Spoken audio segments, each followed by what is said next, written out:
Imagine que tu pars en week-end avec 2 copines. Le week-end se passe très bien. Il est l'heure de rentrer à la maison. Tu te diriges donc vers l'aéroport pour prendre l'avion. Tu te retrouves devant l'avion, sauf que il en manque une.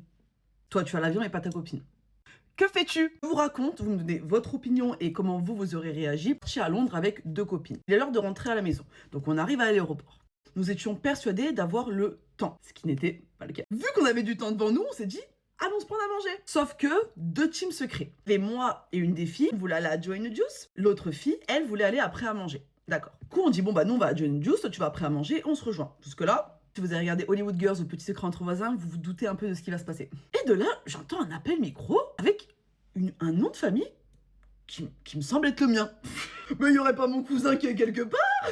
Oh non, non, il m'appelait bien moi. L'avion allait se barrer. On cavale. Sauf que, on n'avait pas prévu, c'est qu'en fait, pour aller à la porte d'embarquement, il fallait prendre une sorte de tram, un petit métro. En panique, on fait, oh putain de merde. Là, il y avait le métro juste devant nous. On va donner son prénom. Elle s'appelle Léa.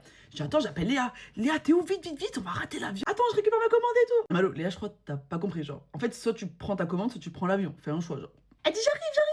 Ok. Donc la fille en question me dit, chez Inès, c'est simple. Si on prend pas ce métro, on rate l'avion. Du coup, on arrive à la porte d'embarquement, on cavale. Et je vois au loin la meuf de l'embarquement qui est en train de fermer son ordinateur. Je la vois partir, je nous fais un remake de Hilary Stop the Car. Je dis, Mrs. Stop, don't close. Les dernières et tout, je ferme après vous. Allez, vite. Du coup, moi et l'autre fille, on dit, mais attendez, il y a notre copine qui arrive dans même pas une minute, attendez. Elle nous a regardé, je vous jure, avec mépris. Genre, on aurait dit, moi, quand je vois des mecs avec des golden goose, genre, ah, mais je crois que t'as pas compris.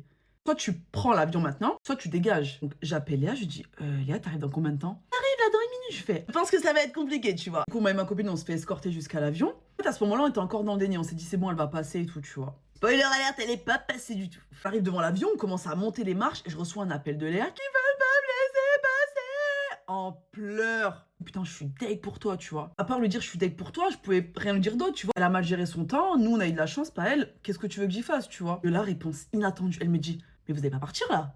Bah oui. Si vous partez, je vous le pardonnerai jamais. Elle nous faisait culpabiliser de prendre notre avion. Alors que meuf, si t'as raté l'avion, c'est ta faute. Tu me demandes de rater mon avion, de ne pas aller au travail demain, de repayer un billet parce que t'as raté l'avion. Après, vas-y, vu qu'on a grand cœur, on a quand même dit, bon, allez, on regarde les billets d'avion. Il y a un billet d'avion dans 3 heures. Ok, bon, allez, on peut discuter. Poup 350 €. Je me suis posée comme ça, j'ai regardé ma copine, j'ai fait. Après, on n'est pas si proche que ça d'elle en vrai, tu vois. Je suis un monstre. Je suis désolée, à sa place, je rate l'avion, je suis 100% responsable, je suis une adulte, je vais jamais mettre la pression aux gens pour qu'ils restent avec moi. Les gars, on n'était pas au Bangladesh, hein, on était à Londres, ça va. Du coup, finalité, je lui ai dit, Léa, je suis désolée, on va rentrer, d'accord. Il y a un autre vol qui est dans 4 heures, prends ton billet à 350 €, on rentre, si tu veux, on t'attend à Marseille, il n'y a pas de souci, on t'attend à l'aéroport. Je vais pas repayer un billet, je te le dis. Alors, elle l'a très mal pris, elle s'est remise en question, elle a compris et à l'heure actuelle, elle nous en veut plus du tout, on est passé à autre chose. Donnez-moi votre avis, vous, qu'est-ce que vous auriez fait? Après, soyez honnêtes les gars, mettez-vous à ma place.